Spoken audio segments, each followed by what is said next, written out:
Miracles around the lake. Or say in Sanchani, I would do a chatade no ho ahia. Abusiafo na ochi akọ asan abeto yembion. Ebeda twedi ampon Nyankopon ase se aye ne pe. Na wode enama akoma nson asade aka yemfie ho. Ebeda na sepa ye menim ye se sene wone ye adini ye wo hase no saa na mo ne abusiafo nso one mo ade ni ye kwata mu nyinara ye no usua mako ensampa no adisua no yedi kan ye mako enan na ochi mu no ye pese ye no hwe ne etoso enum no mo atifi asem no ose nsankyerene ahodo a atwa tade no ho ahia ye basesia.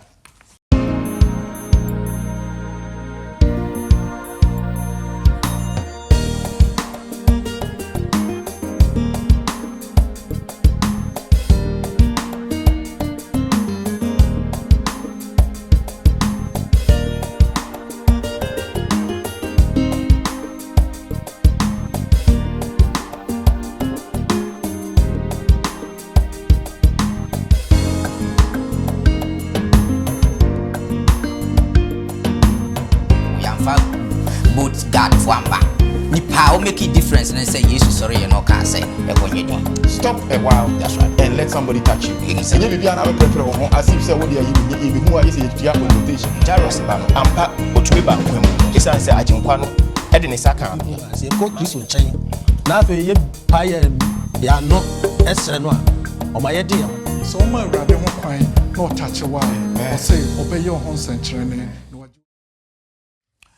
Amande share adofuno mo amohwe ni mo amutie nyinara yede ntia free yenga ya jinkopa Yesu Kristo nchen ede emamu nyinara yebesan amamo akwa abasronko kwan so ne asa adamasen so se de birada modi mafidie ede to London Ghana memenda kwanefo Sabbath school na fe chosemu empensempensemu maboafo no aye krado mo babebo na adisua to sunum yi yede abremo but ansana yebe meba bedo madi ede akyere mo na fe ya hwe yen adisua animu no ma yenkotie anwumomra.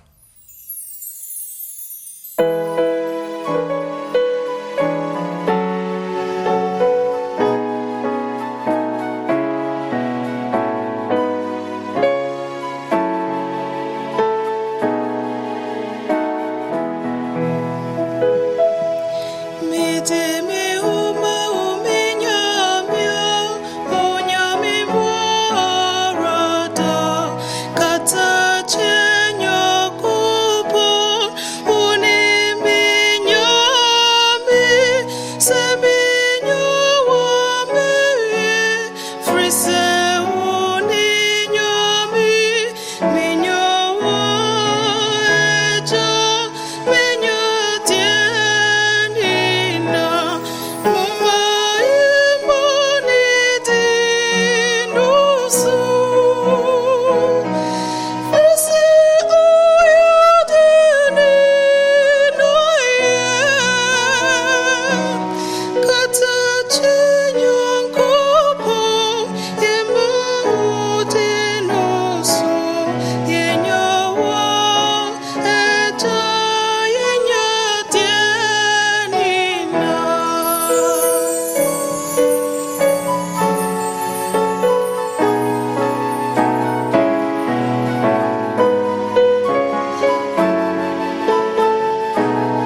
Yedanjom tufuku yase enhwehwema omode atwa yedisua enimu ede a mayen se na medi kan ye manya abegafo sonko ase omba beboa na yede edisua toso enwi ede abre mo media mosonfo Bismarck Mensa ende ye wadom mesan ewo elder Dr. Alex Collins Alpha so e ka me ho ase eda ye mo akwaba yeah. Great me da se enen so yetonsa fremo ya watimi aba me komani ma da Kingsford duabo aman so ena eti hono eda ye mo akwaba great me da se enen so aba na fe me ko menimo John Mensa Thompson so ena eti hono bini ye mo akwaba me da se enen so aba na fe yina elder Hansen Asamoah so ena eti etono eda Hans ye mo akwaba great me da se mu nyina yetonsa to frame mo watimi aba de babia wo biara no katwani na mema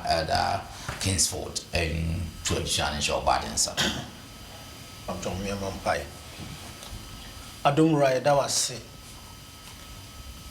odo no ye me kase a wo mama enu nti ne de waton sa friends ye mra unyunu ase na wa na mo adom ho konkron so onkyerkyere wasem esiro ya basa ne eti ma wasem yi enkanya ye ensakra ye na afi ensiesie yen ema odakese no waye na wasemi enye han wo ye na ase enye kanea enhyren na afi eni anim ensiesie yen yentimi nsom yiye na abaye nya chefa wo ahenim ede atiefu nyina ahye onsa eso semra yesu wasemi waye yentimi ntiase e wo wadom so we ni esra wodoba Yesu Kristo dim amen yo abusafo yadamase bio last week na ye share the so nine na ye share abebu ahodo Yesu Kristo ebu Mark mumanu se Mark mumanu na abebu no enoso abebu be se nine num pe na Mark recordo o Yesu Kristo ne parables ni nanti last week no ye share ogufo no na ye share kanea dua no so na fe ye share susudua na fe ye share aba eri nyine no sa bebu nan na last week no ye share no Mark na nyina na nkyere ase ene se ne abusanfo ne mabegafo ne kyere ase no nyina wo ye YouTube ho no se wan timi antie ni wan follow sa disua na so ko ye YouTube channel na click on London Ghana SDHS Sabbath School obemu se ndusua ni nyina ho betimi achi say that was your first time on so na say then first time I wo hwe yen so yes so say na wa click subscription button no so e kire say say addition ye nya won so straightforward won so wonsa e be kamina watimi follow answer na ye be hwe say yen addition ma memfa aseda sono pan so emfa ma wo mo boy achidom na fe ye yes addition ye mo de ko wiase afana nyina TABN Ghana TV so omona fast edition we edi kowiase afana nyina sa na Hope TV Ghana so efa sa edition we di kowiase afana nyina sa adwuma ko mieni ogun se edi om number ebeto yemfoni nani yesro so wo mwa bia o pese odi bo sa adwuma ko ya fa bom sansa ankrankro ne kitomu no mtimi miemi om mfidie mu no mtimi fa asem no edi ko wiase enyina ranti sa kakra bia wo no betimi ana adi abo sa adwuma ko yi nam sa yesoma onyankopon so atimi ashrawo. Great. And then na yebehwe yen addition no mu na afi yehu ne eko. Kote mu nyinara se na bidi kankan ye hwe the book of Mark. Ye di kan ahwe 4 lessons and then lesson 5 for since antrani ahodo atwa tade no ho ahia. Yen ka abosam no ye fa from Mark chapter 5 verse 19. Mark chapter 5 verse 19. Say Hans why crowd Mark chapter 5 verse 19. Mark 18 no kichemu edum kro no say. Nanso wa ma no kwan na o say no say ko fie obusuafo nchen. Na kwaka no ma Awurade ayama wo ne mobro awu wo no kirewo. Amen. Amen. No yehunu say Yesu Kristo no dwumadi a wodi bebre no na around Galilee. Na most of times so na etaye Galilee asuta na ewo honom no na odi dwuma bebre ewo honsanchani bebre ewo honom yenem ansanchani a Yesu Kristo ye ya epo na dede ne ahuntu ye na oma epo ye di na yesa hu ansanchani a wo ye ya na wanam eposo no ba nasuafo no ho na in between this no oyensanchani around bebre ni na no ye ba behwe ahodo sanchani ahodo a Yesu Kristo aye around this area na fi ya hwe adusua ahodo a Yesu ye betimi asua ni nyina ne se ye de prove na Mark che Yesu Kristo ni awoye sa time yi nyina na Mark buso die Yesu Kristo actions a ye no nya ye nya hu Yesu Kristo ne suban sebe na womo ana ahonhoma hye omo kura omo pe na na omo kase Yesu Kristo ye Yankopon ba if no mo no di Yesu Kristo chikrampo no munya hu nipa na oye na no de nsankyerene ne niema na oye enti egusu aye identify who is Jesus emuna ye nam no nti this week no ye behwe one of the characteristics that identifies sa nipa no na oye Yankopon ampa maboafo no beboa ma ya hwe sa nsankyerene ahodo na afi ye hwe adusua ebetimi asua afrimo fantastic. Now you share the first one Mark chapter 4 verse 35 to 41 assembly esi me boso kakra but you share na ya basem so a yinyina ye very familiar with me be kan na kakra na afi mama abigafo no akasa ho you share Mark chapter 4 verse 35 no eba no Mark 18 na chemodi asan no meko no madam wa edu enimbre no o se won se moma yinkwa nko asuoja no ho a na wogya nkrofukuo no kwan no ofa no ka won ho kodo no mu sede otie no a na akodo bi nso ka ne ho na ahum kase bi toyi na sorochi bubu begu kodo no mu a eye ayema na ono de owo kodo no to adasumye so ana wonyane no se kekirefo ye yire yi emfa wo ho na wosore tiatia mframa no na wose epono se muawa no yekom na mframa no jae na eyedin na osi won se adenti na muye hufo se aden na munigidie verse 41 na wosuro yie na wosese won ho se onipa be ni na mframa ne eputie no. Amen. Amen. Mama ko doc so what this story doc ediebe na esi was a story we mu na ediebe ni betumi asua free mu many abesmak medase sani o kan no Yesu na juman bebre no ekoso around the Sea of Galilee. And to permit me na me for 1 minute na me expanded the geography of how Galilee fit within the context of lesson ebe. That's right. So we call YouTube there a lot of YouTube video about the current nature of the Sea of Galilee. Yeah. Now Galilee no na insuo no eso kakra. A landlocked tea inside can usually see a dark poano where within the middle na associate travel. Now the 10 around 13 miles. And then the width and so around 8 miles. Picture it. A that kind of big part right in the middle. Yes. Now around in Suono. hills nko a ɛna nsuo no ɛwɔ down like a valley. That's right. Sɛ wakɔ beaches bebree usually some of the beaches wobɛkɔ ɛyɛ plain land. Yeah. Nti sɛ mframa bɔne bi si beach no so ɛdam sɛ plain no mframa no tim run fast na ɛkɔ. But this is the case in the case of Galilee no ɛyɛ within a valley ɛna mmepɔ nyinaa wɔ ho. Nti anytime mframa bɔne bi bɛsi Galilee so no ɛyɛ dangerous. Fi sɛ mframa no ni baabi a escape. Wow. And this is the location yebeka ho asem yi. Na still no from Mark 4:35 no mepe say atiefo munya time momfa kan free verse 1 no. Na hu die see ansa na 35 ne ba. Adesua no kire say the whole day around insuo no ho na yes Christo aka or started preaching no na nipa na ba bebre into on the boat si insuo no mu. E na ogina so aye platform we preaching. The whole day wa ye adwuma from anopa kopem anwumre ti edro anwumre na wa bre na ye gidi say as Christians say yes Christo nim bibia na the natural is say what can sempa the whole day wa bre no enke edro anwumre a onkoda na hona verse 35 say o friend esuafo no say no anadwe we have to cross over. That's right. We have to cross over because there was something be a esi ekoye. Now this Bible chere say omutna koduo mu omutna we Galilee no so omutwa from one side to other side no. At that moment na some from a born ni bi esa baye. And it was all over life threatened. This is a situation and from man has nowhere to escape into your life and death. Obia trete. But then omonhwekosha Jesus was sound asleep. And I'm afraid Jesus said, so Jesus, don't you care? You won't hear one. You won't hear say in from left and right center. Now dear what day? Now Bible say oh sorry or shames you know no can say peace be still.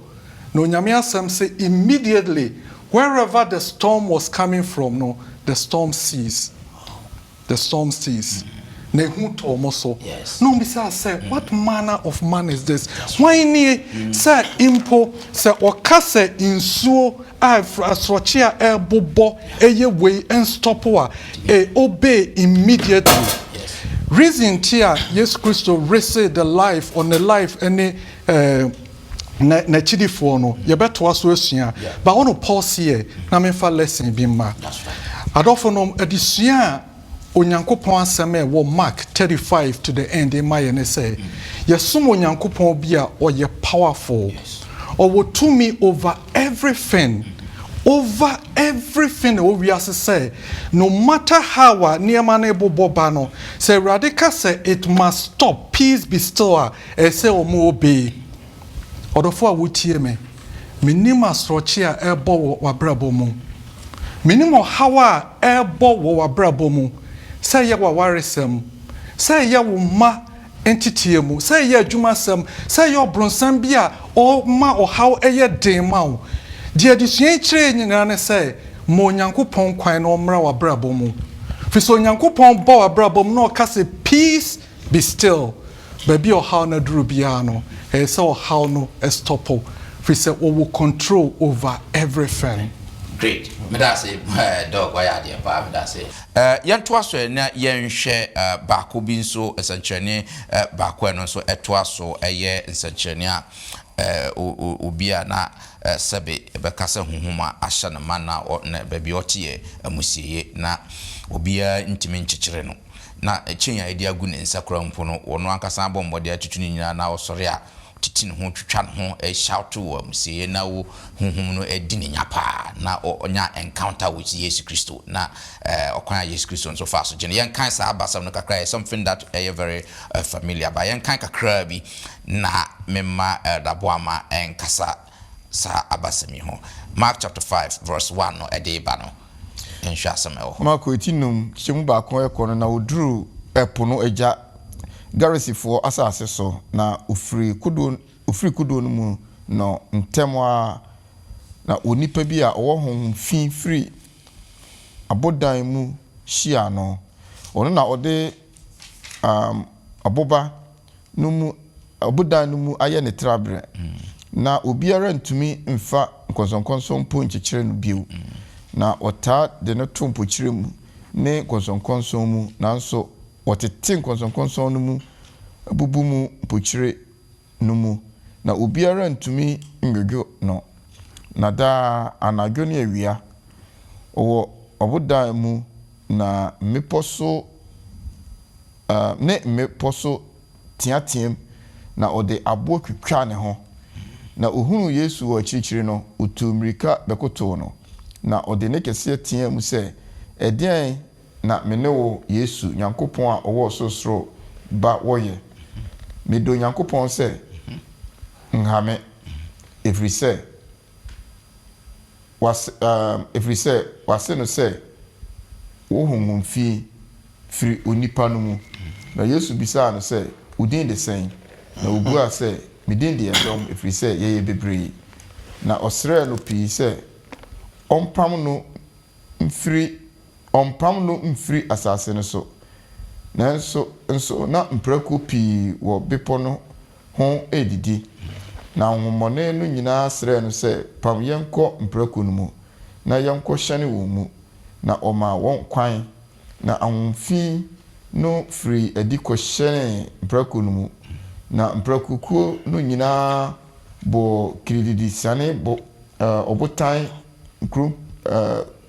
kronkron no kogu ɛpo no mu na wɔbɛyɛ sɛ mpim no na wɔwu ɛpo no mu na wɔn a wɔhwɛ mprako no dwane na wɔkɔkaa no kuro no mu ne nkura no ase na wɔfiri adi sɛ wɔkɔhwehwɛ deɛ aba na wɔbaa Yesu nkyɛn na wɔbɛhunu deɛ honhommɔne a ɔde ɛdɔm no wɔ ne soɔ sɛ ɔte hɔ fira ntoma na n'adwene mu ateɛ na wɔsuroe na wɔn a wɔhunu yɛ no kaa deɛ ɛyɛ deɛ honhommɔne wɔ ne soɔ no na mprako no ho asɛm no kyerɛɛ wɔn na ofiri aseɛ srɛ no sɛ ɔmfiri wɔn asase no so nkɔ na osii kuduo no mu no deɛ anka honhommɔne wɔ ne soɔ no srɛ no sɛ ɔbɛtena ne nkyɛn nanso wamma no kwan na ɔsee no sɛ kɔwu fie obusuafoɔ nkyɛn na kɔka nneɛma a Awurade ayɛ ama wɔ ne mmɔborɔ a wɔhunu wɔ no kyerɛ wɔn na osii mu kɔɛ na okofiti aseɛ ka nneɛma kɛse a Yesu yɛmaa no Decapoli na ɛyɛ wɔn nyinaa nwanwa amen. Great can ye pa mami. This is the story. Mu em say wa kan clear ti ne mu da ho clear enti yen hwe clear explanation e wo ho eda yen hwe die na ye fa frisa abasemi mu yo me da asemi nua em say e free addition na say doc explaining my yehunu sa Sea of Galilee bia na ewo ne tibiam sa me yehunu say Yesu ka kire na suanfo say let's go to the other side. That's right. So the geographical position of Sea of Galilee no the other side no na Yesu ka no e ho ye Gentile area and was say omienko na doc efrase no semra storm no ba ye na afi asuafo no etiatia mu ne se di asuafrim say obonsam na de nsohwe bi e ba wo mo so emra mo free boat no mu si ya de omuhu ya ne say demon possessed man so as a confront wo na ye hwe opani said de ne tibia esitia na twere no amia hunu se ne honte de edika ne se honfi eti no mu ne honte de tosumienu se babi a wo hye no nso twere no me hunu in Leviticus and in Numbers so do on sakura ka furu a e kire se honte but ono de nyese den sakura aka furu e ho no wote ho no woda ti jese ne ho so ente ena wo sa ade abo etwitwitwa no moja e pram no eno so e ma no ho nte ena wa behia owura Kristo Yesu na sade eda ka kire e kanka ma yehunu no humfi no starte ni onyame ba Kristo enya confrontation yes etietiam e kasa efiri mu na Yesu eka kire honhomfun no se omumfiri obema no na onya onne no ho si ehwa adisua no a enoma miensa na me de me hunu wo mu de di kan no ho fin no no mo pese on be firi oman no mu anasa asase no so ena de etosu mienu emra Kristo esa abrantie yade na afi ho fin ko wura mprako so honte osim mprako ni nyina ko gu pumu na omu wi omo eba be ka kire Kristo se onfiri omo ekurum enko de etosu miensa ehunu se Kristo esa obema no a na ohunfin no adi ni dem na afi owo saa tibia yi mu ndi ha no emaye hunu ntawdi a ewo papa ene boni mu yes the good and evil the great controversy adabia ye kan ho asem obonsam afa nipa yi domum onyame eba wa abo no se ne nseso wafa no domum etete no nanso Kristo Yesu eba ye no na afi o kasa e kire demons no he had power over the demons, over Satan. Emra obonsam ede sa abrantie ewo empochire mu no na madwe mu de ebia onim se o wagani control yes na so mra obema ko Kristo Yesu nchen no onya na ayaresa na ba bia esa eye mo ansam so mba no no obusan se mudin design from say we are legion which is about 6,000 or the by in military terms yes na sa honhom a torment sa owura yi na nya honhom ketwa nanso oba Kristo Yesu nchen no ode no ho we no ma ye hunu se onyame wo tumi wo bibiara so emfa ho de ebekomu emfa ho abrabo no se de edi eko emfa ho ahunu a obonsam bese odi hunu ase ko Kristo nchen na afa ye paye ya no esere no a o ma ye de ho oyi free sa o ham di at the end of the day no the great controversy no Christ has won already. That's right. There I was say yen nyina no ye de ye ho to no so na afi ye nya areshem se onyame adi nkunim emfa ho de obonsam de ye be ye mra e be ko nanim ni akoto no no onyame ebe ma ye ho asan ye na afi ya shebidi ani onyame amen da me da se pa wa to bo achechi mu kama pa busiafo say Marty the elder can elder hands. Yeah, mommy intro lesson being free the elder can you very quickly. Say okay incident now you see here no. Yeah. Number one, okay Sabbath school no topic no the man I would say a shout over a whisper. Yeah. What that means no say ura no ehunu Yesu no in his human sense no obekotu Yesu anim esom no. In a very small voice na nko no pese Yesu ensa na yade ana Yesu ma na honto no in a very whispering voice na minyi ni se na okasa kra na eba ba Yesu a otimi ete ni obi ka no wona koma mu no na Yesu ahunu ni owura no hwehwe but honhomone no a o kasa fa ni mu no was shouting I had a problem with one. You see sometimes say ya nye careful a obi a oye bibi etia ye no great controversy na sanya bamu bi ye nhunu beyond the say the shout na nipa no shout na nye say bi asa bi ebi ko obedidi watem but shout na ye no mo be ye etia wo no if you look beyond that you can see say na nye nipa no ebi kura ne pe no although say yes ni obeye bi e ka say wa na wo ye ye but obonsam enam kwan bia so na manwomo no legends so Yes. We will shout where we need to whisper.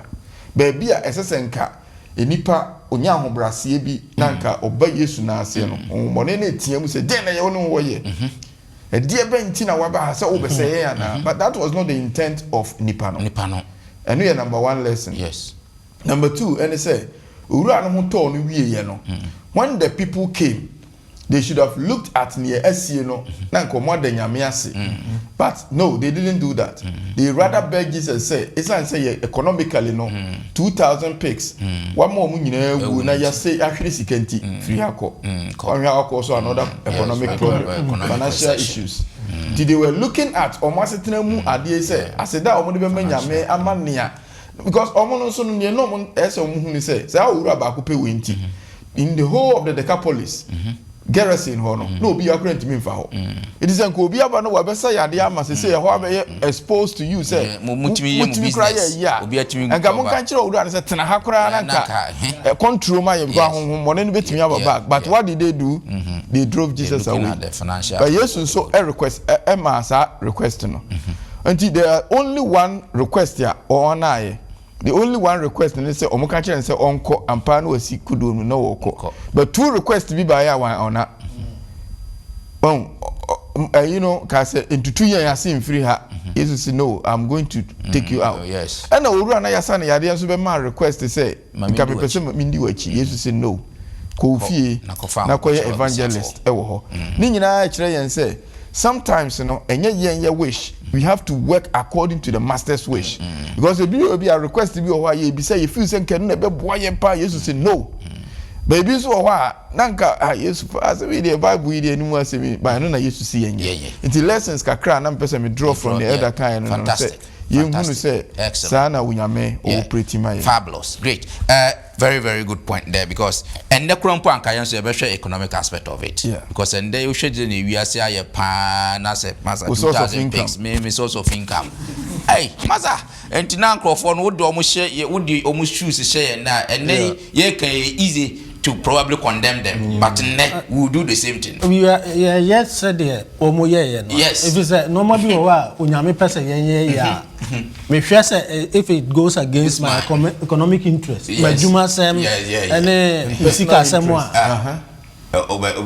we do the same you know and ton chanyansa na fe minimum great excellent fabulous yanto aso na yenhwe Jairus so abusia for ye hwe nsankyerene ahodo a Yesu di no Galilee no satan wi nyina no se owia no se nipa beeni no ne de o yesi ahohombone krate no obi anya hu nipa so mark na e kire yen or the Yesu Christ ne ye kire who Jesus or ka say yesterday edition say the first part no mark e kire hwan ne Yesu Christ no enti ne ye we na e konanimu na Yesu Christ krampo be bi se obi say nkrofo se me ye large nkrofo se me ye se na mo krampo mo so me ye hwan na still na no mo di na chi krampo no mo nyan hu nipa no mo di na chi nti eguso ye ko na hwe no ye hwe Jairus so ono so ne de no se ne esi by Mark chapter 5 21 to 24 a short adbc wo hono ye hwe Jairus de no Mark chapter 5 21 to 24 no nti Marko etinum chichemo de unu ba kon ekose de unu nan no na Yesu tena kudo no mutwa epono ba soja bio no nkrofuko pi behia na nchen na owo mpoano na hia da mu pani ba kon a wo frɛ no Yaro bai na ohunu no ohwe ne nan ase na osre no pi se me ba bia ewu na bra na fa wonsa begu ne so na ne honye ne den na onyankwa verse 24 na one no si mu koe na nkrofukuo pidi na chi na wochire ne so amen great yanko na yenhwe openi Thompson dien na yehunu wa hase na etesen sa mfoni be na hase so ye twakere yen Miss Mark Medasi. Yeah. Say a share Yesu ene Jairus nkita hudie na. Ne di kan oyo bia na yesi oyo religious leader. Yeah.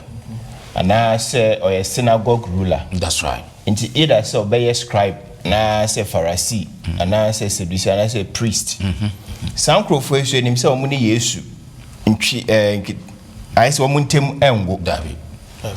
But edu ba bia ne ba eyare yoda owo mpaso no ohun se so ko Yesu ho na so kosre Yesu a Yesu de nsa eto ne ba no so a ne ba no ebenya ahoden yes eno nti o recognize tumi e wo Yesu mu otu anamon eko Yesu nchen ese odu Yesu nchen no ena obu nkotodwe e wo nanim ena osre Yesu se so ko me fie na se odu nsa koka me ba na me ba no ebenya nkwa onya gidie ewo Yesu mu ne dikan afi so onya hobrase ekosreye se de be Yesu ebedi nechi no akwakosa ne ba no eyare abro mutu anamon bibi esiye Womo kona na Yesu gyina no say eno se kan Mark chapter 5 verse 25 to 34 na. Ye be hu sa asem we. Yeah. Say obedience akame. Na nesuafo for say Yesu nipa bebre na di wachi because tia kan kansem no say na nipa na akere ne so. Ti mean say nipa bebre ntebede no aka say obedience aka because nipa bebre de wo musa so aka. But Yesu ano onim ne free de mu. Yes. Ene nipa na ode ne nsa aka no ne opeso ye ma nipa ni di. Yes. Yesu gyina ye. Na nipa no eda ne ho adi. Na ye oba bi a watena ase 12 years a moja etu no. Yeah. I can can some the man said na ne hu sike nyina asa. Isa ne say doctor for agi ne hu sike nyina. Na obi a waye mobo. Yes. Ohu bebi ode ne ho efa. Yeah. But onyano so nya gide wo Yesu mu se sebeden mensa kana tare nso anu mpo a menya yaresa. Yes. Sa na moyi e no ba yitu ye. Ampa onyana yaresa na Yesu ka kire ni se wo gidie age wo nkwa. Sa abase mienu we Yesu etoa so ekọ Jairus fie ekọ sa ne ba ne yara na so kunya ne no kwekwa ne ba no we firim. Yes. Yesu e ma ne ba no esan ba nkwa biem. Eden na ka kire ye. Maame no na mede no eye hwesudia ama ye nyina se. At a point na bebi oten wo mo apono.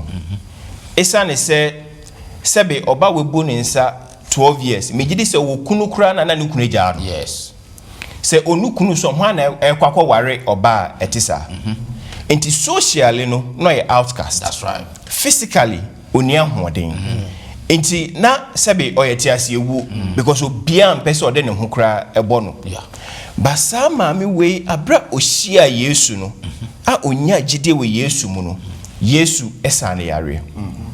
We kan sem bebre e kire se sebio wo family mu e bia na bibie si a ayese ebusua no ewu.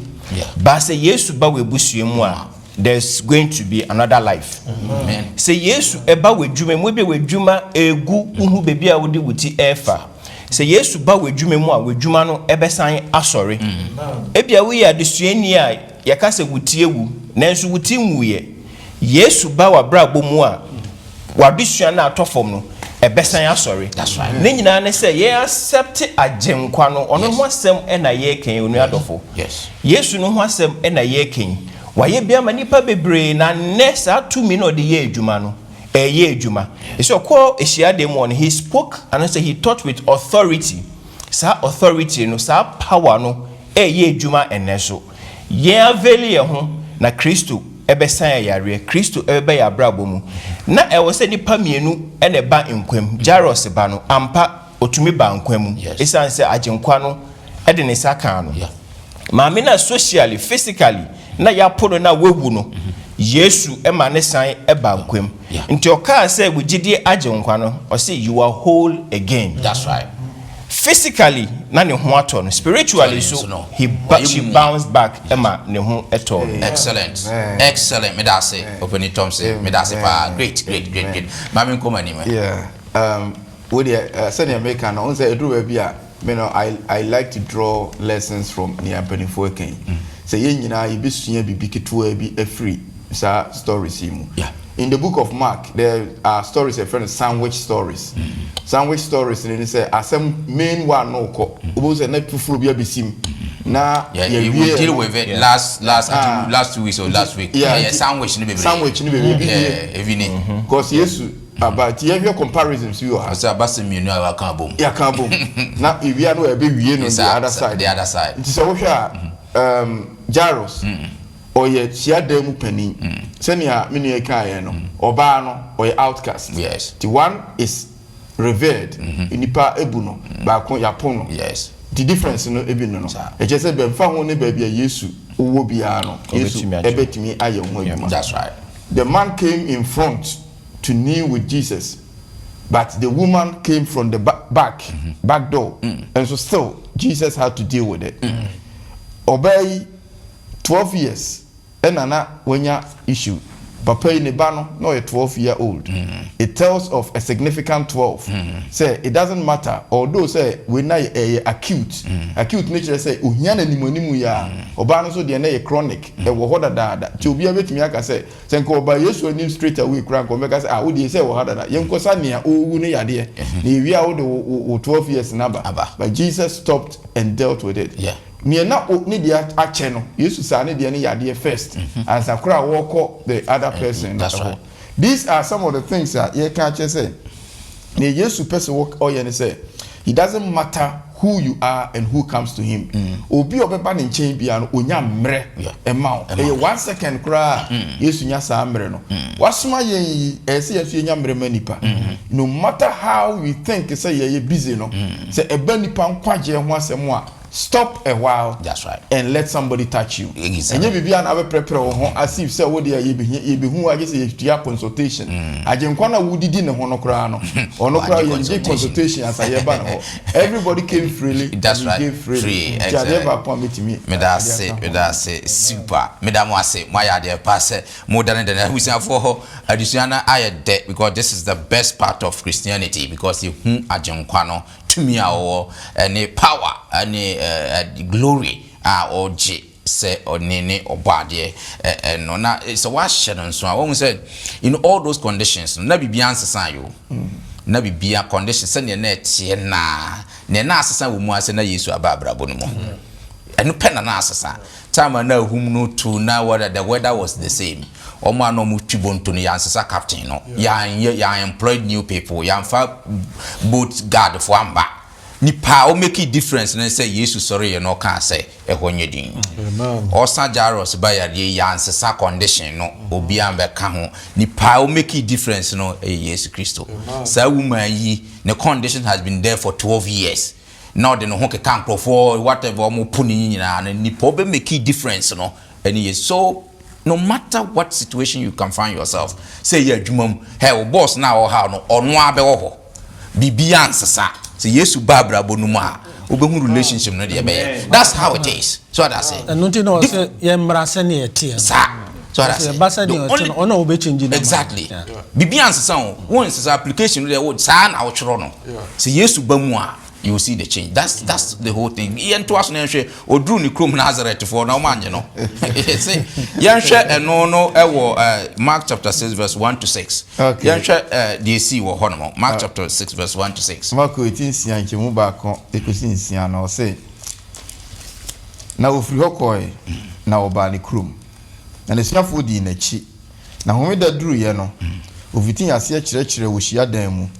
Na nipa pii a wote ye no ho dwiri won na oka se ehe na woyi konya no mai nyansa be na ode ama no yi na saa hode ni a ode ne nsa yi ase ne sen enye de adwumfo no Maria ba no Yakobo ni Yose ni Yuda ni Simon nom nuano no nuni na enye ni nuanom ni nuama na wowo ye nchen hai na eye won sintibia ma won na Yesu se won se enidie mo odifo je ni kurom ni nabusuafo mu ni ne fie na wantumi anye ahoden ne bia wo ho je ayarefo kakra bia na ode ne sa gu won so sa won yade na won je a wanyi ennie no ye no nwanwa na ochinchini nkuro ne nkurase shiai na ochirekire amen great nti me amen call hands so where your substantive adia me pese or touch on just Yesu wa bani chrome this was the response na which language na they employ contemporary language aye nyina yetimi ka senya simasi ni bani anye we na ne maame na no o yes no I think they were using the same language over there it is saying sa mfoni no me da say I say what the Canada say it is a language and not just contemporary it has been there always a natural phenomenon obi a winim na se no abribia no won tan yin ni ana won fa the serious eno ntina even mama famra from pa emrantie ne maba wa yeko school ana ye wo asori ba ku a ye nyini bo mu no e difficult kra se mutimi ware so wunim na se woni na nyini ye from kra bremu a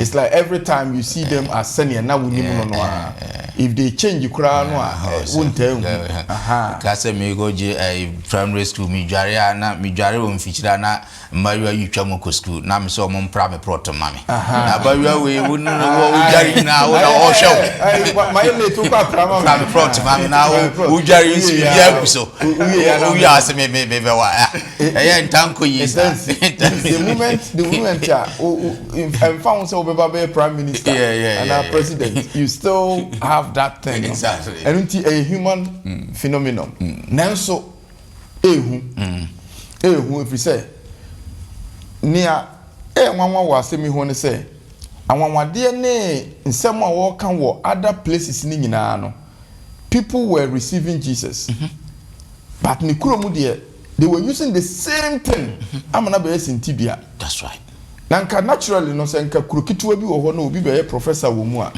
obi a say obi a ye kuromu ade ye professor ba ko peni o but when they came to Jesus no they rather say e be ye sintibia ma wo adentira minim reason no but maybe yes na meka no omunim nase ni nuanom omo kire nase wo carpenter ni duadwumfo ni nuamba abokura ni wabobo ni nuanom din o ye ni mo ja ifi ha Mary way ono je no wo enti no bia less na ye be draw afiri mu ni say nyame ema obi so ewo abusua mu na o ma ni nimdie bi anase o ma no tumi bi ewo nasem ho a misrew don't see the person. There were so many people my be pastors are very difficult say obi kura be friend pastor because we know so much and say what verse of me who say na me frɛ wo if you take away that part na wudi nimu no na hwɛ ne nyame nam ne so ye no fa nidie nya nidie keke fa gi asɛm na wo ka no because omo no Yesu na wo hia nidie but no wo hia se nipa be sa omo adwen wo ni krom ya say okonkro bebre so am ya gina tum na nipa follow no ani krom de yes nobody wants to accept the gospel and until near Mecca wo ho and say when you reject somebody like Jesus yeah on ka say o na mu ye mikrofo a na muni masinti no enye hwe we need to make sure say we don't block the gospel because of familiarity bi ayewo because of obi yetimi di sofo obi ba asori bi mu na yenya problem o we dey yenim no o we say oh na me na wo ha say etino whatever they are doing o gina pulpit so you don't want to listen. That's right. We have to be careful with that. The next step we won sa story no mu ne say at the same time no a ofiri ho no e call the other side no a no sha ase no suma na suafo no say monko na monko nkura hodo mu ne ya ne say ono ani krom ho no wamma bi anko because of rejection in tea. Yes. But osma to other places. In fact, to Gentile places no munye Israel for. O se moko a monka asem no ne obeje mo no montena ho ma mo mfa hwe o mo behwe mo ba bi a mo be kura mo be kwa ya anye mo no mo sesa ho mfuturo na mo prapra mo mpaboa na ebeye hu amwo mo esen Sodom eni Gomorrah. Ne ye kan say na ye toto ho a ye say o London ha o abruchire enenkran Kumasi asetena na ye contemporary new ade Jesus say asem no na ye de ba no say watena ho atie bi say aba wo phone so say watie na waanye a Jesus say eda no mu no ebeye hu amawo asen Sodom and Gomorrah na o say mra o mko no amu so na John the Baptist so equality. John the Baptist was talking about repentance. Oka Herod anim mra Herodia okofa no ni nua no Philip no eyire na okoware no a okan anim no ye chi ne to afiase na yekum no Yesu suma for the same repentance no and so say omo report omo de buy and say many people accepted the gospel. That's right. They are rejected Yohane ama yekunu no they are rejected Yesu woni krumu no Yesu suma ye no other people ani yan susu se nkomo na beje no omo na je ye hia ne so say the fact is say ye frɛ ye ho akwanhwefo ye frɛ ye ho Christofo ne no nkire say we are there yet. Okay. Say yantie asema Yesu di asuma ye no other people will accept it, and they will be the ones that Unyankopon the asem no ebema wo mo. Great, me that say. Yen try final one with Doc Nafi. Yen sorry, so a quick one where Mark chapter 6, 34 to 52. Yen kind, but that was where Jesus Christ feed 5,000. No, I can't. I'm somewhere we Nafi. So for say, boss, your view, my uncle for no be uncle. When I said no, come to your semi paid and more. They look around and they saw these 2 fish and 1 loaf of bread. Now yes, Christo Timmy defeated 5,000. That was where that story is. Yeah. Symphony bang na dusia be libit me free Mark chapter 6, 34 to 52. Yeah. Many of us Mark this week additional I very powerful. Additional yede na achire Onyankopon to me. And paying for a cano, it drew baby and I'm a crowd with here gume. Yes. We say the point about the Jesus factor, say Jesus Bamua, you see the difference. Yes. Additional say or some more mobile, no, or we so mobile court baby or my bread, or mobile retreat baby, no maquaji or my home. But in summer, yes, to the oil, no, baby, will be at it. And if in Pomo call quiet place or maquaji or my home, only who wants any pabe 5,000 above. And Jesus in him mission to your basa so say or babe jinipa. Bible see who nipa says somehow no, who mote say in Yaya or Munifia so for. That's right. He saw them as sheep without a shepherd. And he brawa bre and how what Juma why why not drink so or holiday in or cancel holiday no. And now from an opakopim and numre or kanya miasem or can quadisem or can sama a bemo massa a from mobone or cheromo. Nedra numre no and as you from beside say dear adiasa yamo munko fi no munko didi no say there be see a baby more no yeah miracle or did 5 loaves and 2 fishes if feed your mono now owie no ena opam or dismiss or more. Now the lesson I want to say in those times no not sending Israel a share in Kwasumas, a share Roman Sumasano. They were looking for a leader. Now, if you had the same method, no, you use to and say, no, be per se, or formal political party and or political ambition, or decay now, or backroom, or no, or looking for people's needs. That's right. Now, or tongue, or near man at the mama. Say, Beya, a Bema, my way, say, my penasem. That's the strategy. When they saw, say, Jesus said, feed 5,000. No, nani nesuya for the omoju say oh then the Messiah na yes no definition of a Messiah somebody obabe liberty from the Roman Empire no waba into obe launch those Messiahs no Barnabas na ye dey no compare Jesus omi Jesus no omo ye militant or ya no rally people say omo ko revolt to but Jesus tell omo say no. My mission is different. My back to come and set people free. But setting people free, no, yes, is good. Say, since you say storm, yeah, won't so be kunya. It's good, say, me a miracle to calm the storm. That's right. Yes, it's good. Say, Jaros bayari, na say, nebana wu. Esa me son yare oba moje tuno for a long time a good say oba no me son yare yes it's good a branch obron something na to afia say some dem en sa touch no na branch and me son yare yes it's good some perform all this miracle but the miracle me buy and say bonia di nipa ko owuo no me ba ba yemu afrisa bonia no that is the miracle until say odi omo attention eba saso odofo now this year yes we've talked about wonderful miracles some of the miracles maybe cry you can for me no na we see agume wow e ma inspiration e ma ye nigye say o how be aye komu no onyankopon bamu a obema miracle amane asisi ye nanso onyankopon say what good it is say oyi wo how temporal how no free ho ultimately enyina ebewu na wanya nkwaje a then what good it is onyankopon person onya the correct perspective of his mission the mission is say boni bia wom boni a shell so boni a wode ho a wonne wontimunye ho aya addiction over you no erade abaseman ho kwan that's right say Jesus bama the Jesus factor then in sa touch wa adwama ma wo yigire ho a wontimunyai krono a wontimunyai entra wontimunyai how be a boni be a lead you graduate to distraction no so my erade ho kwan no touch wa or say obey your hon sentrene no wajiwe free sabon no. Amen. Great. Me da wase my ade mabo adwuma onyankopon mama mo kwa mo onyankopon de mo aye adwuma busiafo mo so yebeda mo ase se mo afisi eda so next week ye de adusua etoso ensia na ebebre mo katwani na ma Opini Thompson inshaso so me mompai yeda wase ade nyina so tumfo in the day when some of their fire so edema ahwefo nyina ene ye ankasa ye ho Yehu says, Yama kwan ma wo buy your situation more, there will be a change. Yes.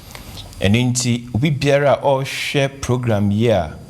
Sabre odam puchire bimu, odam manie bimu a ohia moano. Wose nipa na ho bone ahye no so no. He whispered ne rather what say ohia wo. Obi biara wo sa situation bi a all team frɛ okukuwe mu. Na yesron se rade tie ne na ye ne fremu ma de hwen emfa foforo ye ne sachire bi embra obi biare mu na ensiesie ye mu entwen ma ye toso mienu no ma ya brabo enye foforo ma na motu enye foforo e wo Jesus Christ dim na abompa amen.